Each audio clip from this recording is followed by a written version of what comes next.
Revisando com História, nono ano, segundo bimestre.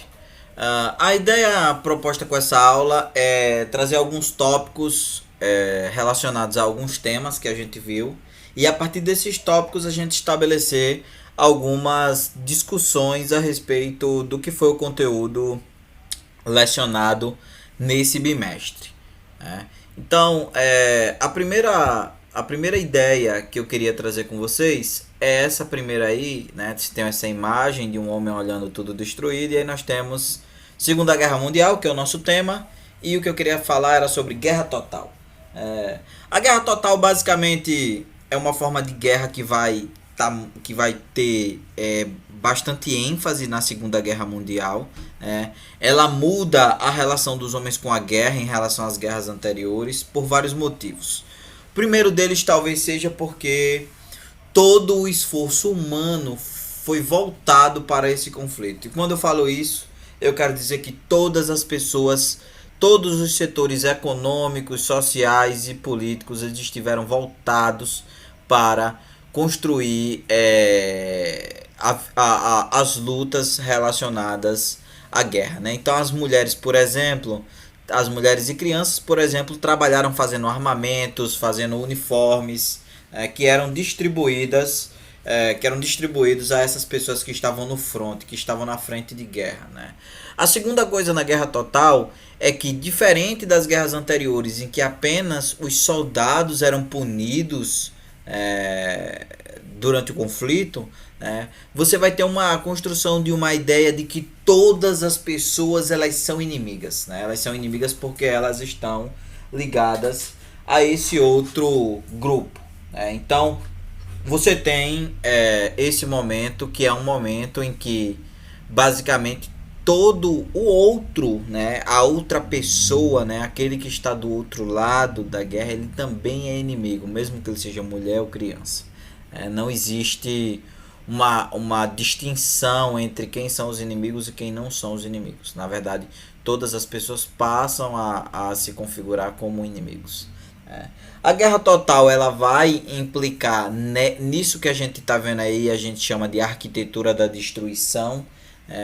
Cria-se uma série de máquinas, né? Cria-se uma série de equipamentos que tem a função de destruir tudo e qualquer coisa que pertence ao inimigo. Então você vai ter cidades inteiras devastadas. Londres, por exemplo, né, a capital da Grã-Bretanha, queimou durante semanas. Né?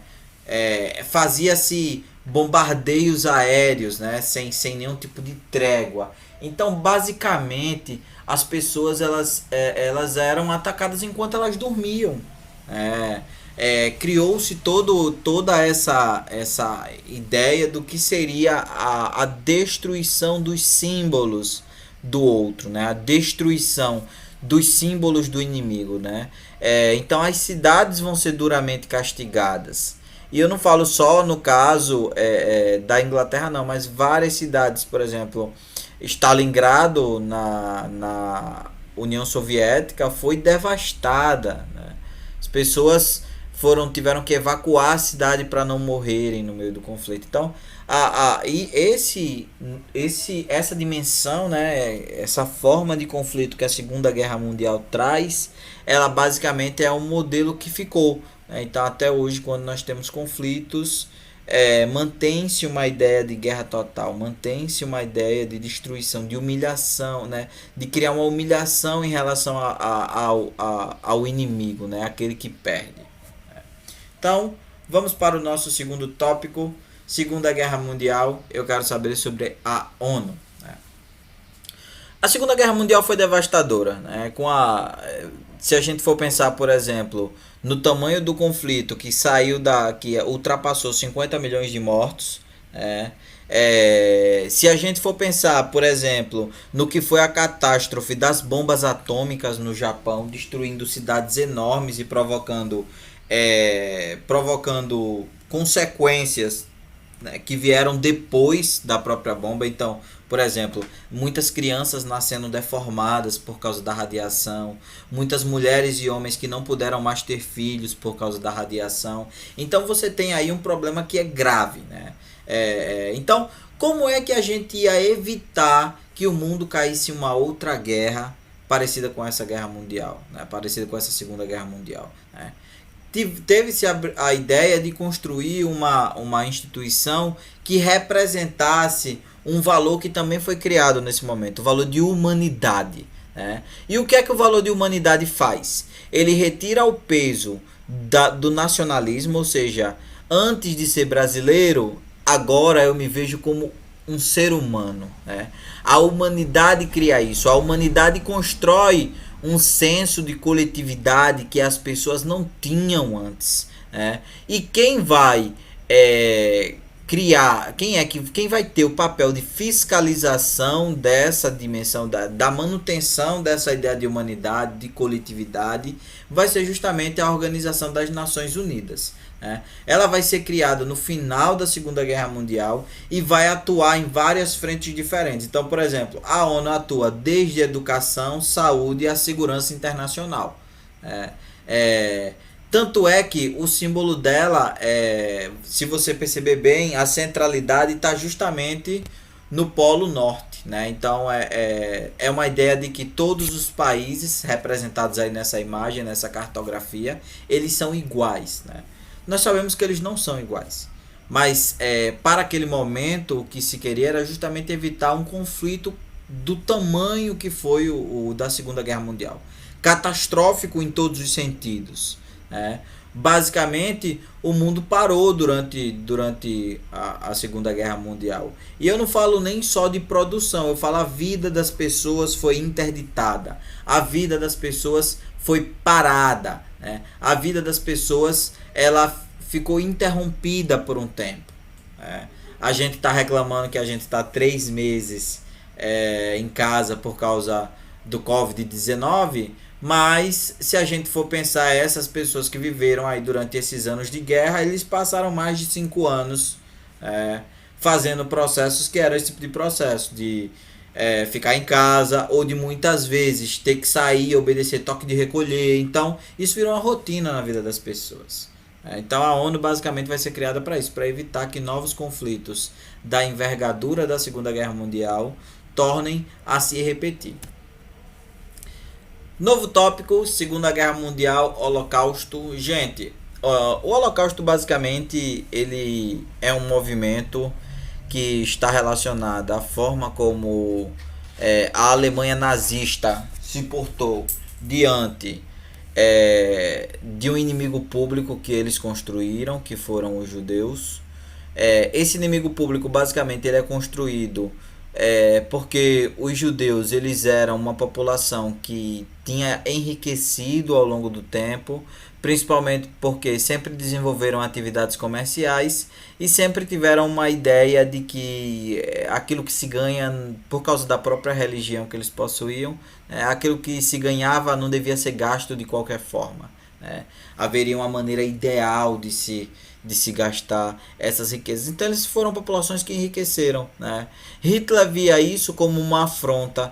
Ele entendia que o povo alemão era pobre, enquanto o povo judeu, que não era alemão, né, era um povo rico, né? Então o que é que basicamente ele fez? Ele utilizou todo o seu poder de Estado, né, todo o seu poder de influência, inclusive na imprensa, para convencer de que os judeus eles eram inimigos, porque eles não pertenciam à raça alemã, né? A raça pura, como Hitler costumava dizer, né? E esse motivo fez com que os judeus e também pessoas homoafetivas, testemunhas de Jeová, uma série de minorias sociais, né, da Alemanha, fossem levados aos campos de concentração, né? Campos de concentração que basicamente eram campos de trabalho forçado, né?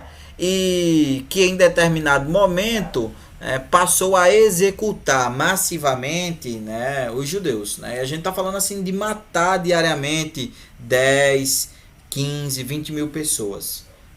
Isso tudo era feito através de um processo que é o processo de uma construção, de uma engenharia da morte, né? Você cria mecanismos para matar várias pessoas ao mesmo tempo com o mínimo gasto possível, né? E isso vai ser utilizado, né? Muitas empresas, como por exemplo a Bayer, né, utilizou dessas pessoas que ficavam nos campos de concentração como cobaias humanas para testar medicamentos. Então você tinha toda uma logística que existia em torno da perseguição desse inimigo dos alemães, que eram os judeus. Então o Holocausto foi justamente esse movimento de agressão e de assassinato de basicamente uma nação inteira, né? Os judeus que não tinham, à época eles não tinham ainda o Estado de Israel, né? Então eles não tinham uma nação. Eles basicamente viviam em vários países da Europa, dentre eles a Alemanha, né? E é essa perseguição aos judeus que vai levar ao surgimento desse movimento que nós estamos falando de Holocausto, né? O campo de concentração mais conhecido é o de Auschwitz, e Auschwitz hoje se tornou um museu, né, justamente para que a gente não esqueça o que foi o Holocausto, para que inclusive não venha a se repetir. Nosso quinto tópico é Era Vargas e Trabalhismo. Eu quero saber aí a relação entre Vargas e o trabalhismo, né? Basicamente, Vargas vai ser o primeiro presidente do Brasil que vai investir na urbanização, né, que vai investir nas cidades e que vai se aproximar da população como forma de construir um valor simbólico.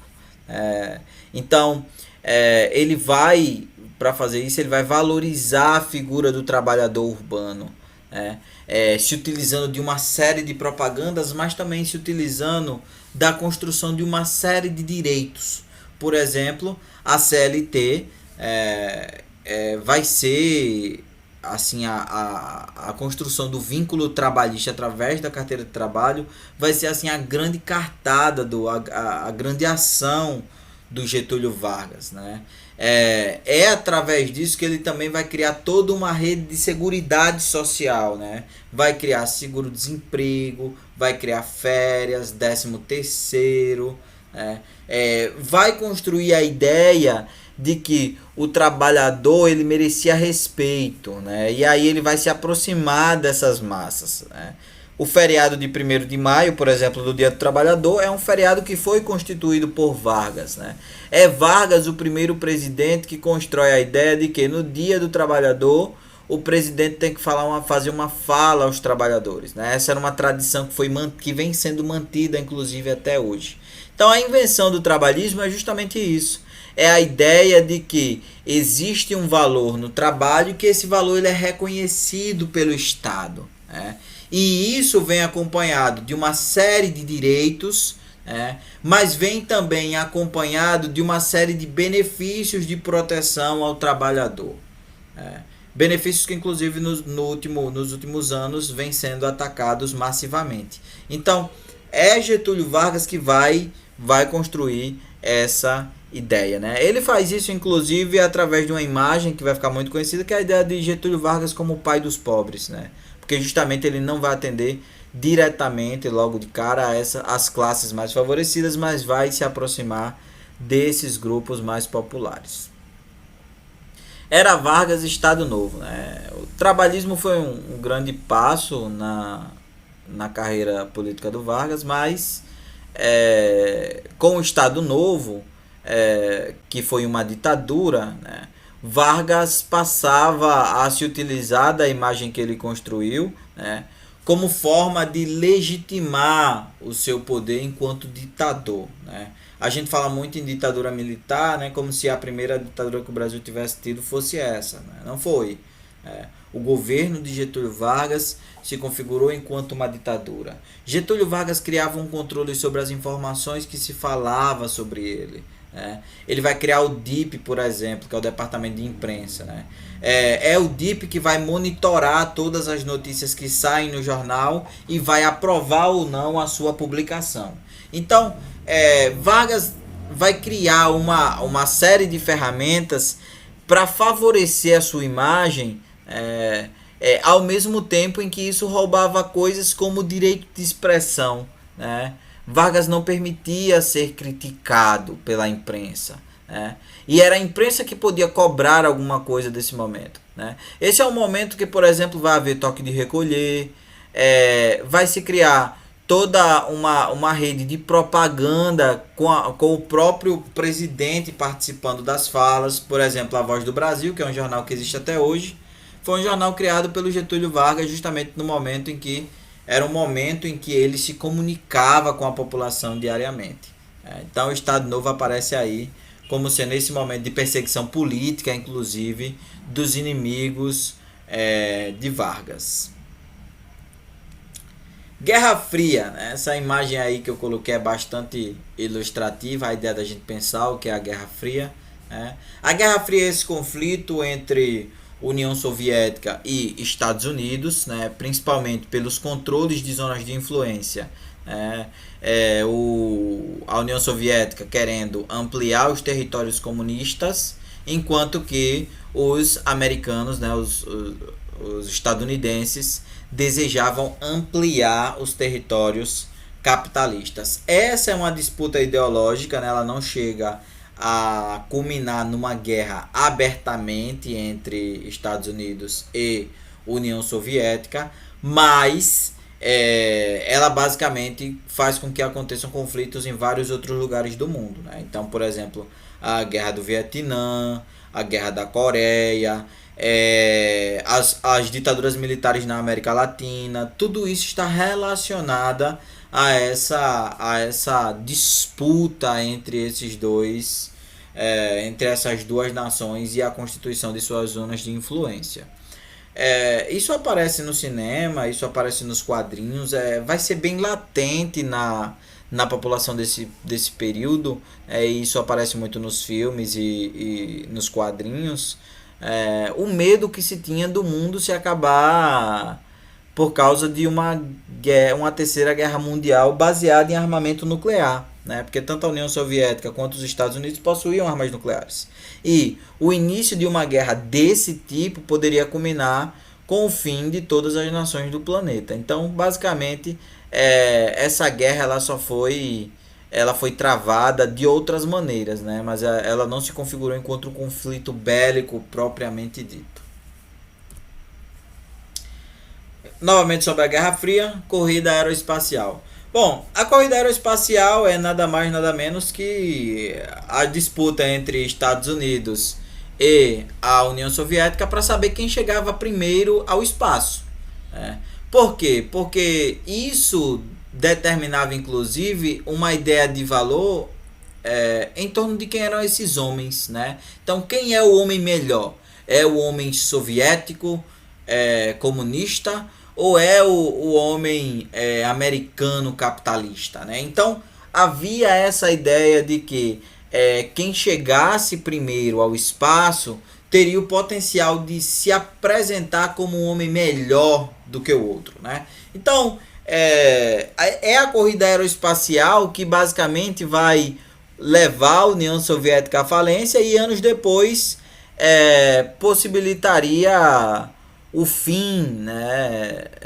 Possibilitaria o fim do que foi a União Soviética, né? Com a sua marca maior, que é a queda do muro de Berlim. Embora aí na imagem a gente esteja mostrando estadunidenses e do outro lado a bandeira da China, né? Não deixa de expressar essa ideia que a gente está colocando, que é a ideia de que existia uma disputa comunista e uma disputa capitalista, né? E essa disputa ela tá ligada muito ao plano das ideias e como isso vai se aplicar na vida cotidiana e na economia em termos globais. Vamos nos aproximando do fim, né? Imperialismo, né? Eu queria saber muito o que é o imperialismo, né? O imperialismo é, na verdade, uma espécie de orientação do mundo capitalista em que no começo do século XX o capitalismo, para continuar a se expandir, ele passou a procurar mão de obra barata e matéria-prima em abundância, né? Principalmente em países que ainda não possuíam indústrias, né? Então o continente africano, representado por esse gigante negro, basicamente vai ser um dos territórios mais afetados, mais assolados. Isso não quer dizer que não aconteceu algo similar na América Latina, ou na Ásia, né? Na verdade houveram processos bastante similares, e basicamente o que você tem, né, nesse processo de imperialismo é uma ideia de que os países em que os capitalistas se instalam, eles são países que precisam encontrar o valor da civilização. E é a obrigação desse homem branco que leva a industrialização como uma ideia de progresso, tornar esse homem que não tem indústria ainda um homem civilizado. Então percebam como o imperialismo ele vem acompanhado de todo um discurso, né, em torno de como lidar, né, com as populações dominadas, né? No fim das contas, é uma relação de exploração, né? No fim das contas, o que está se construindo é justamente uma ideia de violência em relação a esse outro. É uma violência que está ligada à amplificação da riqueza de um determinado grupo em relação à exploração do outro. Nosso último slide, né, ele diz respeito ao apartheid, imperialismo e apartheid. Essa placa aí chama muita atenção. Basicamente é uma placa que está localizada na África do Sul, que é a região onde aconteceu o apartheid, e o que você tem aí escrito é área branca. A ideia de que havia uma separação social construída com base em leis, com base em legislação, em que havia um lugar onde os brancos, pessoas privilegiadas, poderiam ficar, e o lugar onde as pessoas negras deveriam ficar. Então, basicamente, o apartheid é uma separação, onde o branco ele sempre tem acesso às melhores coisas, enquanto o negro, que na verdade é originário dessas terras, eles não podem gozar de determinados benefícios. Então, por exemplo, tem empregos que eles não podem ter, né? No ônibus existem lugares específicos, geralmente os negros sentavam ao fundo, né? Os melhores lugares no ônibus são direcionados às populações brancas, Então vejam, você tem toda uma ideia baseada numa série de preconceitos raciais de que o homem negro ele não tem condição de se administrar sozinho. E para isso é preciso que venham pessoas de outra nação que vão explorar seu trabalho, que vão explorar sua riqueza, basicamente para trazer o que eles chamavam de civilização, A civilização que vocês conseguem ver aí, a civilização que separa as pessoas, a civilização que oprime as pessoas. Essa era a civilização que o homem europeu levou para o resto do planeta. Se a gente pensar, por exemplo, nos povos indígenas no Brasil, a gente vai chegar a conclusões muito similares. Que os homens e mulheres indígenas desaparecem, ou melhor, são apagados da nossa história, porque os povos ditos brancos, basicamente ao invadirem a América Latina, passam a matar e a explorar esses outros povos.